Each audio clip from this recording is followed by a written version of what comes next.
우리 시온 찬양대 그리고 앙상블 귀한 찬양 감사합니다. 우리 이디엘 찬양단 수고에도 감사를 드립니다.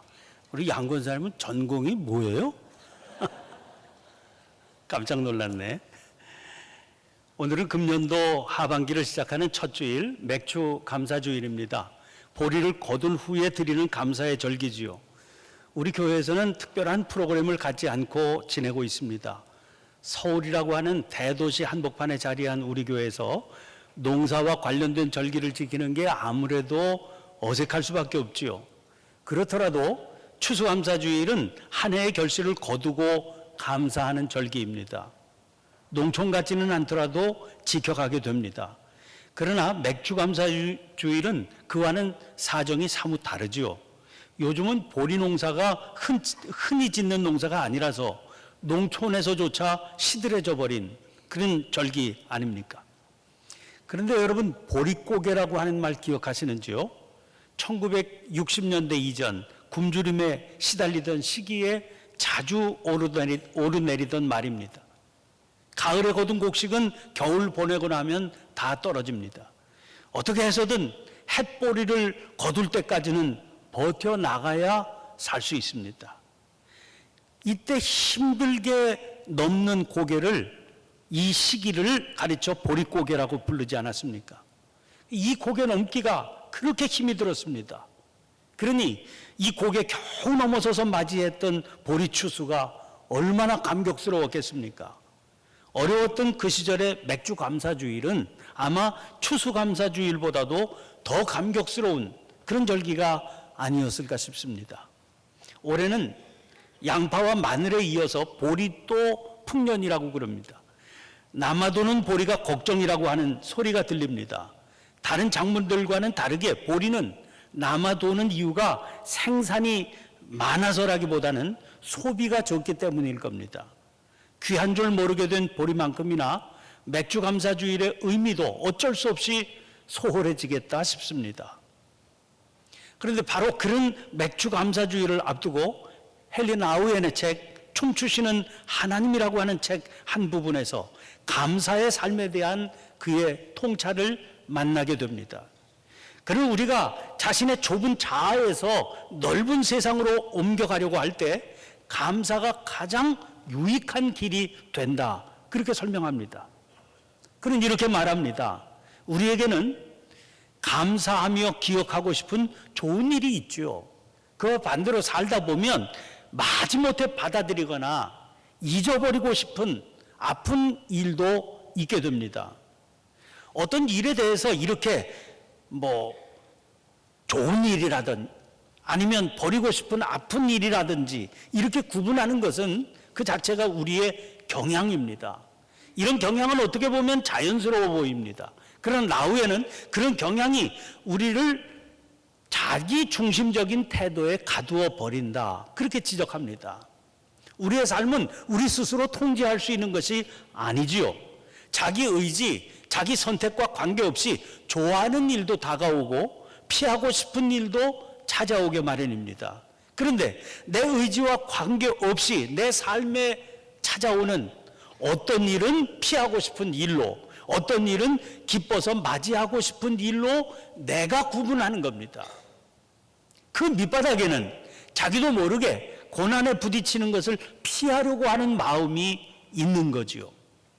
고난을 자기 삶에서 지우고 싶어 하는 겁니다. 그리고 좋은 기억, 기분 좋은 일, 축하할 일만 만나고 싶어 합니다. 감사란 삶을 그게 어떤 것이든 고맙게 받아야 할 선물로 받아들이는 겁니다. 그렇게 선물로 받아들이는 삶에는 당연히 기뻐서 맞이하고 싶은 좋은 일도 있지만 내 나름대로 피하고 싶은 일도 있게 됩니다.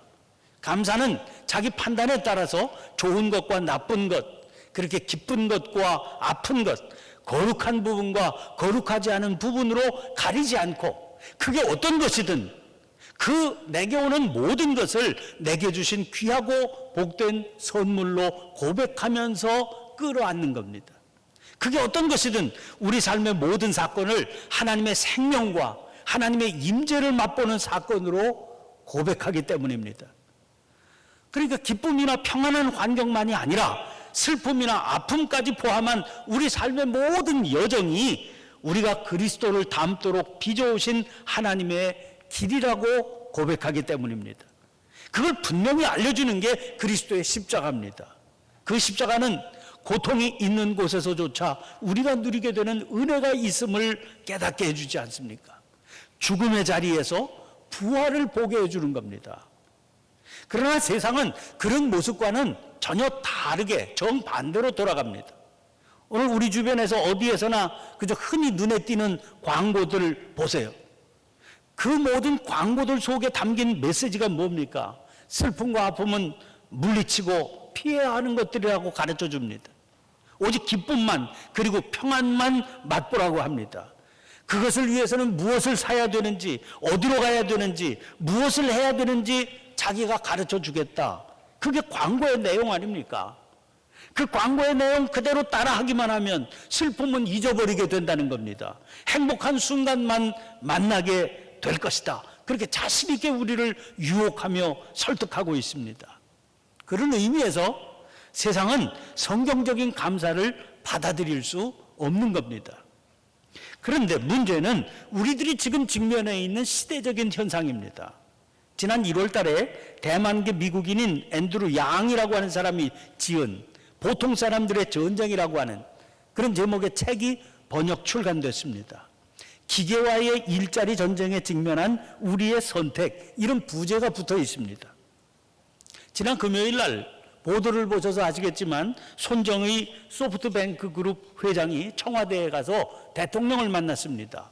그 자리에서 이 손 회장은 인공지능은 인류 역사상 최대 수준의 혁명을 불러올 것이다. 그러면서 한국은 앞으로 첫째도 인공지능, 둘째도 인공지능, 셋째도 인공지능에 집중해야 된다. 그렇게 강조했습니다.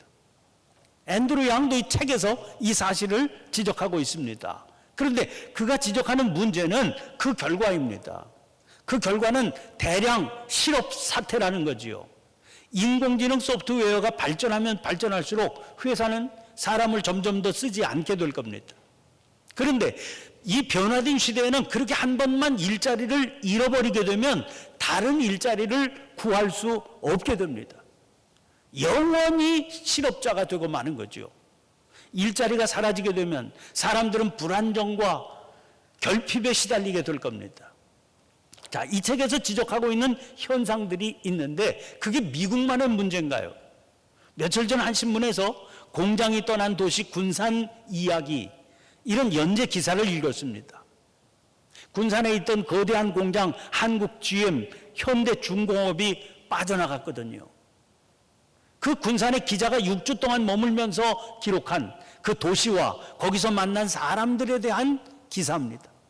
한때는 자부심 가득한 전문 기술자였지만 이제는 일자리를 잃고 낙심해서 떠도는 사람들 이야기, 거품이 꺼져서 가격이 폭락한 빈 아파트, 또 문을 닫게 된 가게들 이야기가 거기에 실려 있었습니다. 이게 지금 군산만의 이야기가 아닙니다. 통영과 거제, 울산에서 동일한 일들이 지금 현재 진행형으로 벌어지고 있는 겁니다. 또 특정한 도시에서만 발생하는 문제도 아닙니다. 지난 주간 한 주간 내내 일어난 공공부문 비정규직 노동자들의 파업, 고속도로 톨게이트 수납원들의 고속도로 점거 농성, 타다 물러가라고 외치며 대규모 시위에 나섰던 택시기사들 문제, 큰 범위로 보면 이게 다 같은 현상으로 볼 수 있는 겁니다. 저는 경제 전문가는 아니지만 통계 숫자와 학자들의 이론들로 열거된 책을 읽는 동안 어렴풋이 떠오르며 수긍하게 되는 한 가지 사실이 있었습니다. 지난 세대에 우리가 잠깐 경험한 고도 성장은 이제는 끝났다는 겁니다. 60대 중반 넘기고 있는 제 경우 보세요. 20대 후반, 제가 목회를 시작할 때만 해도 개인 승용차를 운전하며 목회 생활을 한다? 꿈도 꾸기 어려웠습니다. 30대 후반까지도 국제선 비행기 타는 거 남의 일로만 여겼습니다. 지금은 어떻습니까? 이제는 비행기 타고 떠나는 해외여행이 평범한 사람들이 평범하게 누릴 수 있는 일이 됐습니다. 역사적으로 인류 역사를 놓고 보면 그런 고도 성장을 모든 세대가 누렸던 일이 아닙니다. 이렇게 급격하게 잘 살게 된 것은 아주 인류 역사에 있어서 특별한 경우라는 거죠. 미국의 경우를 보면 제2차 세계대전 이후 1973년 5.1 쇼크까지의 약 30년 동안이 그런 시대였습니다. 이 기간의 미국 경제를 학자들은 마법의 경제라는 이름으로 부르고 있습니다. 우리나라의 경우는 70년대, 80년대, 70, 80년대가 그런 마법의 경제 시대였습니다. 그런 일은 이제 다시는 오기 어렵습니다. 자식 세대가 부모 세대보다 살기가 어려워졌다 하는 말입니다. 앞으로 시간이 가면 갈수록 세상은 더 각박해지고 상황은 더 어려워질 겁니다. 그 사실을 분명하게 객관적인 통계 숫자와 학자들의 연구 결과를 통해서 알려주려고 한 것이 보통 사람들의 전쟁이라고 하는 책의 내용입니다. 이 제목에 등장하는 전쟁이라고 하는 단어가 섬뜩합니다. 그런데 사실 제목보다도 책을 읽어보면 내용은 더 섬뜩합니다. 그게 우리가 지금 살고 있는 시대의 진면목입니다. 그러면 이런 시대에 신앙인인 우리는 무엇을 어떻게 하며 살아야 되겠습니까? 우리 주보 맨 앞면 오른쪽 상단에 우리 교회 이름이 인쇄되어 있습니다. 그 이름 위쪽으로 작은 글씨가 새겨져 있죠. 세상에 희망을 전하는 이런 내용입니다. 그러니까 우리 창천교회가 지향하는 바는 세상에 희망을 전하는 교회가 되는 겁니다. 이걸로 뭘 할 수 있습니까? 세상이 절망을 말할 수밖에 없는 시대가 됐다는 거 아닙니까?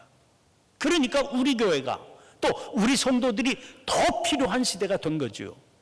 환한 대낮에는 환한 등불도 소용이 없습니다. 필요가 없죠. 그러나 캄캄한 밤중이 되면 아주 작은 호롱불도 소중한 가치를 지니게 되는 겁니다. 그러면 세상의 희망인 우리가 이 세상을 향해서 급히 외쳐야 할 메시지는 무엇일까요? 그것이 바로 감사하는 삶입니다. 아까 헨리 나우엔의 감사에 대한 묵상을 소개해드렸습니다. 진정한 감사는 그게 어떤 것이든 내 삶 전체, 내 삶의 모든 것을 하나님께서 허락해 주신 선물로 고백하며 끌어안고 살게 하는 게 감사라고 그랬습니다. 지금까지 살아왔던 고도 성장 시대에는 어쩔 수 없이 풍요로운 열매에 대한 강력한 기대가 일어나기 쉽습니다. 이런 시대의 감사의 주제란 뭘까요? 물론 그 시대에도 하박국 3장의 말씀 그대로 비록 무화과 나무가 무성하지 못하며 포도나무에 열매가 없으며 감람나무에 소출이 없으며 밭에 먹을 것이 없으며 우리의 양이 없으며 외양간에 소가 없을지라도 나는 여호와로 말미암아 즐거워하며 나의 구원의 하나님으로 말미암아 기뻐하리로다. 이런 말씀 본문으로 진정한 감사는 어떤 것인지 전하기는 했지요. 그러나 아무리 강조하더라도 풍성한 열매에 대한 감사가 앞서게 마련입니다. 그런 풍성한 열매가 눈앞에 늘 맺히고 있으니까요. 그러나 이제는 그런 시대가 끝났다고 봐야 된다, 그런 말입니다.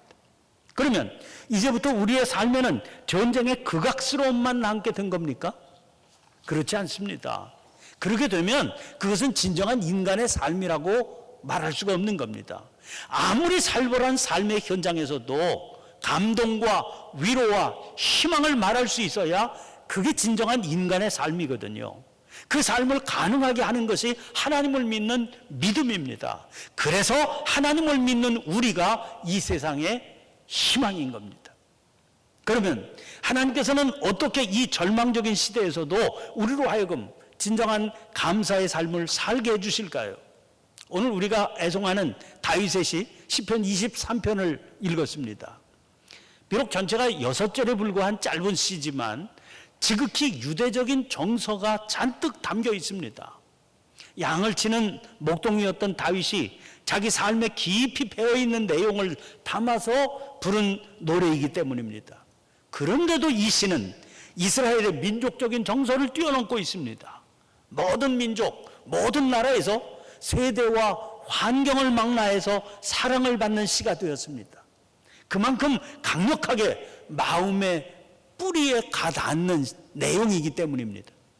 여기 등장하는 단어들은 아주 강한 대비를 보여주고 있습니다. 시인은 사망의 음침한 골짜기를 언급합니다. 게다가 원수의 목전은 어떻습니까? 세번역 성경은 원수들이 보는 앞이라고 그랬습니다. 여러분, 원수들이 보는 앞에서 말만 들어도 얼마나 끔찍합니까? 그러니까 우리의 삶은 무조건 푸른 풀밭, 쉴만한 물가가 주어지는 게 아니라는 겁니다. 살벌한 환경이 있을 수 있습니다. 어디서도 희망의 징조조차 찾아볼 수 없는 시간들 지나가게 마련입니다. 그런데 중요한 것은 여호와는 나의 목자시라는 그 사실 한 가지입니다. 여호와가 나의 목자시기에 그런 시간에도 나와 함께 하시는 겁니다. 그분이 당신의 지팡이와 막대기로 안위해 주십니다. 보살펴 주십니다. 그러므로 지금 눈앞에 전개되는 상황이 어떤 것이든 그게 문제가 되지 않습니다. 결국에는 푸른 풀밭에 누이시고 쉴만한 물가로 인도하실 것이 확실하기 때문입니다. 지금 사망의 음침한 골짜기로 다니게 된다, 부인할 수 없습니다. 부인해서도 안 됩니다. 그러나 그것은 한 과정일 뿐이에요. 결국에는 푸른 풀밭, 쉴만한 물가에 도착하게 될 겁니다. 원수의 목전, 원수들이 보는 앞은 또 어떤가요? 그것 또한 사실이거든요. 그 소름 끼치는 원수의 시선을 부인할 수가 없습니다. 그런데 보세요. 주께서 내 원수의 목전에서 내게 상을 차려주시고 기름을 내 머리에 부으셨으니 내 잔이 넘치나이다. 공동번역 성경은 이 구절을 원수들 보라는 듯 상을 차려주시고 이렇게 옮기고 있습니다. 기름을 내 머리에 부으셨다고 하는 말씀도 세번역 성경을 보면 귀한 손님으로 맞아주신 것이다, 그렇게 설명하고 있죠. 누가 그렇게 하셨다는 거예요? 목자이신 여호와 하나님이 하신 겁니다. 그래서 시인은 고백합니다. 내 잔이 넘치나이다. 잘 보시기를 바랍니다. 비록 지금 사망의 음침한 골짜기로 다닐 수도 있습니다. 지금 원수의 목전에 있을 수도 있지요. 그런데도 내 잔이 넘치나이다, 그렇게 노래합니다. 나를 지키시고 인도하시는 주님의 지팡이와 막대기를 바라보고 있기 때문이거든요. 목자이신 그분만 따라가면 결국에는 푸른 풀밭, 쉴만한 물가로 가게 되리라, 이 사실을 믿기 때문입니다. 그 믿음 때문에 그는 고백합니다. 지금 다니고 있는 것이 사망의 골짜기일지 몰라도 이곳이 여호와의 집이라는 거예요. 내 평생 여기를 떠나지 않겠다, 그렇게 선언합니다. 사랑하는 성도 여러분, 지금 어디에서도 희망의 빛 찾아볼 수 없는 사망의 음침한 골짜기만 눈앞에 전개되고 있으신지요? 혹시 지금 나를 죽일 듯 쳐다보는 원수의 목전에 앉아 계시는지요? 그럼에도 불구하고 지금 이 자리에서 나를 이끄시고 인도하시는 하나님을 바라보는 게 믿음인 겁니다. 그 믿음만 있으면 사망의 음침한 골짜기라도 소중하게 끌어안고 갈 수 있습니다. 원수의 눈앞에 있어도 평안할 수 있습니다. 거기서 감사의 찬양을 올려드릴 수 있습니다. 지난 5월 16일 미국의 전기차 업체 테슬라를 설립한 일론 머스크가 1,500만 불, 우리 돈 180억 원을 후원해서 진행한 아동교육 경진대회인 글로벌 러닝 엑스프라이즈 시상식이 열렸습니다. 이 엑스프라이즈에서 공동 대상에 뽑혀 500만 달러, 우리 돈 60억 원을 상금으로 받은 우승자는 에누마라고 하는 업체의 이수인 대표입니다. 이 회사가 개발한 킷킷스쿨이라고 하는 프로그램으로 대상을 받게 된 겁니다. 이수인 대표는 원래 컴퓨터 게임 디자이너였습니다. 그런데 결혼을 해서 아기를 낳았는데 자기 아이가 장애가 있다는 것을 알게 된 겁니다. 처음에는 공포를 느꼈다고 그랬습니다. 아이를 치료하는 의사가 그에게 직업을 물었습니다. 그런데 자기 직업, 컴퓨터 게임 디자이너라고 하는 자기 직업이 장애를 가진 자기 아이에게 아무런 도움도 줄 수 없는 직업이다, 이 사실을 부끄럽게 여기게 됐다고 그래요. 그런데 그 직업에 대해서 얘기를 들은 의사의 생각은 전혀 달랐습니다. 의사가 말합니다. 당신의 아이 같은 아이들에게 너무 필요한 일이다. 너무 필요한 기술을 가졌다. 그랬습니다. 그때부터 게임 개발자인 남편과 함께 장애 아동과 특수교육을 위한 게임을 찾아보기 시작했는데, 살펴보면 살펴볼수록 그렇게 조악할 수밖에 없다는 사실 때문에 당황했다고 그랬습니다. 아니, 세상에 건강한 성인이 한두 시간 노는 것을 위해서 전 세계의 기술과 자원이 얼마나 투입되는지 자기가 너무나 잘 알고 있는데, 그 사실을 알고 보니까 분노가 치밀더라고 그랬습니다. 결국 자기가 뭐라도 해야 되겠다 마음 먹고 세운 회사가 에누마입니다.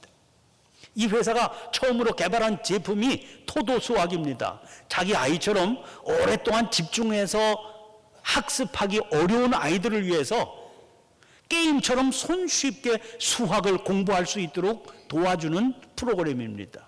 여러분, 장애 아동이 손쉽게 공부할 수 있게 해주는 프로그램이니까 비장애인인 아이들에게는 얼마나 쉬운 거겠어요. 토도 수학은 전 세계로 500만 회 이상 다운로드 받으면서 팔려나갔습니다. 그 중에 거의 대부분이 이 프로그램을 사용하는 어린이들의 대부분이 비장애인 어린이입니다.